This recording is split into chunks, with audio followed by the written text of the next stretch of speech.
What's going on, guys? This is Gene Jensen. Today we're going to talk about hook types and what they're used for. Kind of a weird subject, but I think you'll learn something. Not a big one, but the first one of the day.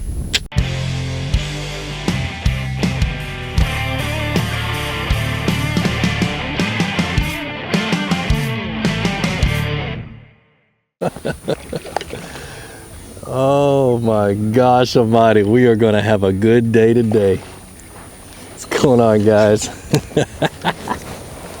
Ah, look at that fish. Man, oh man, oh man. Nice. Nice, nice, nice.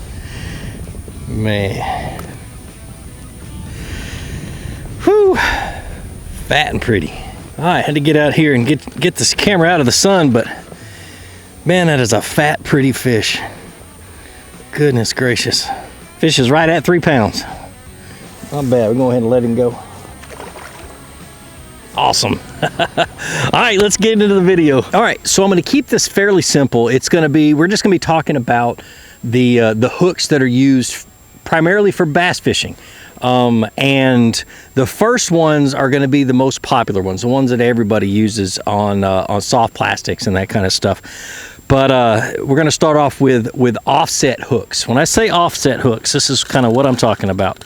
When you're talking about an offset hook, it's the one that's got the eye of the hook that goes right here, and then it comes down and goes over and goes back down. So you got a 90 degree or some type of a degree of a bend right there. And that's so those soft plastics will sit, you know, just like this. Let me see if I can hold it right. You know, when you put the hook in, it kind of looks something like this. Now, the two different types of offset hooks that I use are an offset round bend and what they call an EWG, an extra wide gap. Okay, see the difference between the two? This one's got a lot more gap between the tip of the hook and the shank of the hook. And they call it a wide gap. This is a different size than this one. This is a 5/0. This is a 3/0. But anyway, so the gap itself offers you several advantages when fishing fat, soft plastics, just like this one, and like this big heavy worm right here. Now this is a 7/0 wide gap hook. Now watch, if I was to put this big fat heavy worm on this round bend hook. Okay, I'm gonna go ahead and pull this Swimbait hook off. Okay, so if I was to put this big heavy worm on this offset and a bass bit and the hook came out the other side, that worm would get caught up in that gap. So there's not enough gap in that hook really to get a good hook set in the fish. There barely is. I like to have, when I'm fishing fat soft plastics like tubes, like big swim baits, that kind of stuff, like big worms, I like to have something a lot wider. So when that fish bites and that worm slides down that hook, it's out of the way and you've got plenty of hook and plenty of tips sticking out to get a good hook set on that worm. So that's why you have an extra wide gap. These offset round bends are the ones I use for fluke fishing because the fluke has that gap in it. This is not a fluke, but this has got some kind of a gap, but it makes that soft plastic a lot thinner where the hook goes in, and so you're able to get away with a little bit smaller hook or a little bit different hook. Oh, the wind's blowing. I was like, man, it sounds like somebody's coming up behind me. But anyway, so that's your offset hooks, and that's kind of what they're used for. All right, so your next one is your straight shank hooks. I'll show you one right here. This is a Mustad grip pin. It's a flipping hook, a punching hook. And then I have another one that's a lot smaller, considerably smaller and lighter wire for other techniques. Let's start off talking about the punch hook. Okay, with a punch hook, the reason they call it a punch hook is because you basically, and I've got a punch rig rigged up right here. It's what I just caught that fish on, but it's a little bitty craw because I'm punching into thick cover, big heavy weight, 65-pound braid, a punch stop right here, just like that. But you notice that's just that little small hook.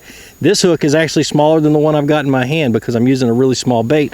But it's a big, thick, heavy wire hook. Why? Because when you get a fish in that thick cover and you have to set the hook and get that fish out of that thick grass, you've got to muscle it. You've got to do everything you can to keep that fish from turning down into that grass. And you don't want to bend the hook out. If you use a thinner wire hook, then you run the risk of bending the hook out and losing the fish. So the thicker the wire hook, the more cover you want to fish with it.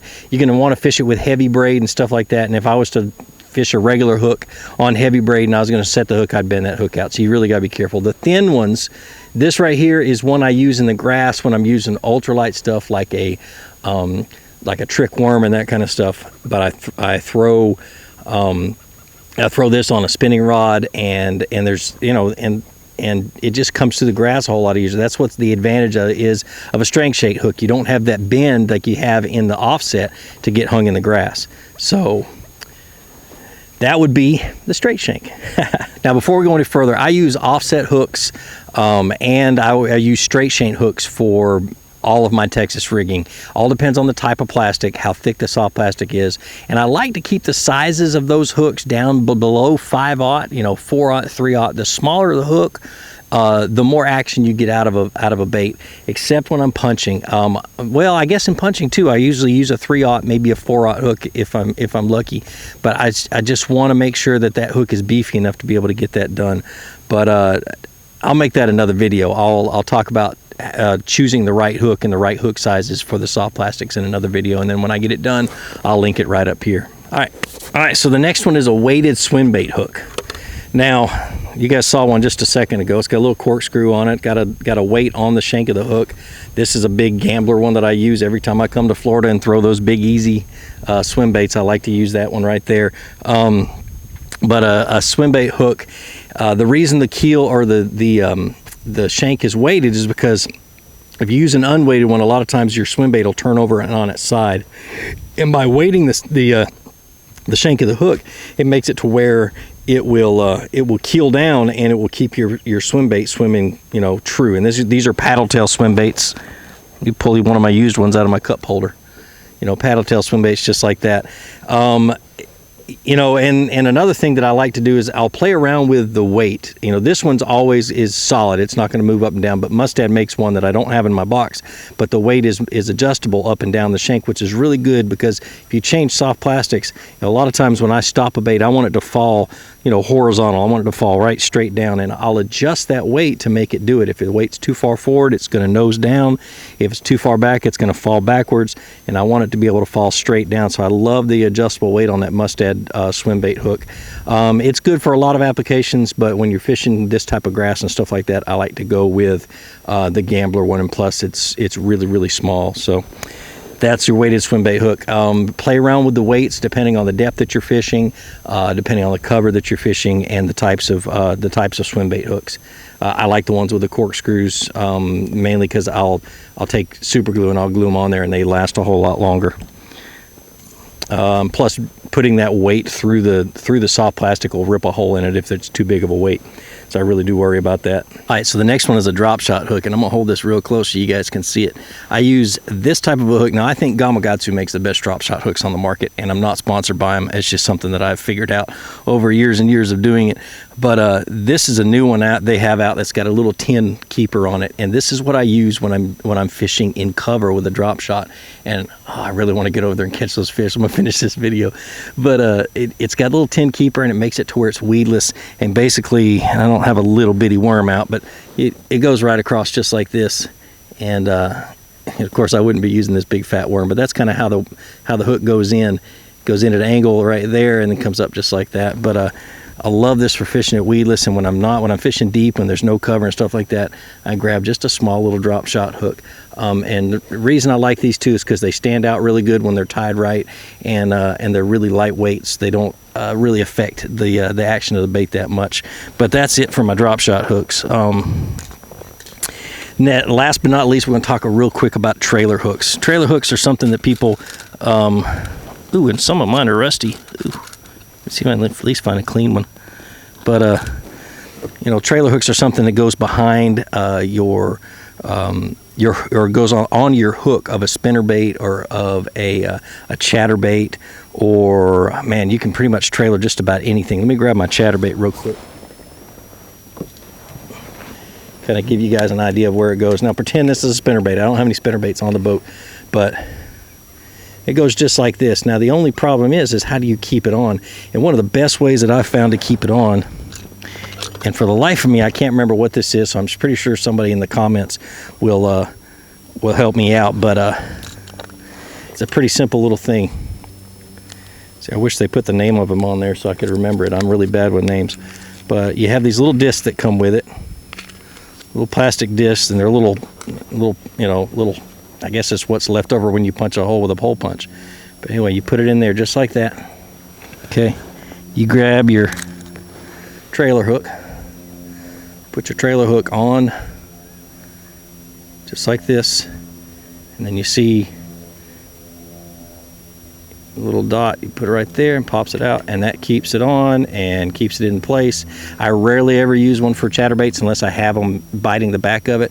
I almost always use them for spinnerbaits and always use them for buzzbaits. There's a lot of people out there that say, well, I never use a spinnerbait or use one on a spinnerbait. I never use one on a buzzbait, but I tell you, you're missing about a third of your fish. I guarantee it. So anyway, trailer hook. And to be honest with you, that's what I use. 99.9% of the time, those are the types of hooks I use for soft plastics, for hard baits, for, and we'll get into treble hooks and stuff like that in another video. But man, if you just have those simple hooks in your box, you can pretty much do just about anything when it comes to bass fishing. But like I always say, be sure to introduce somebody to fishing, introduce them to my channel. Let me help you teach them how to fish. More importantly, get out on the water, go out and catch some fish, and have a great day. And I'm gonna head right over there and I'm gonna catch some more fish. I'm dying.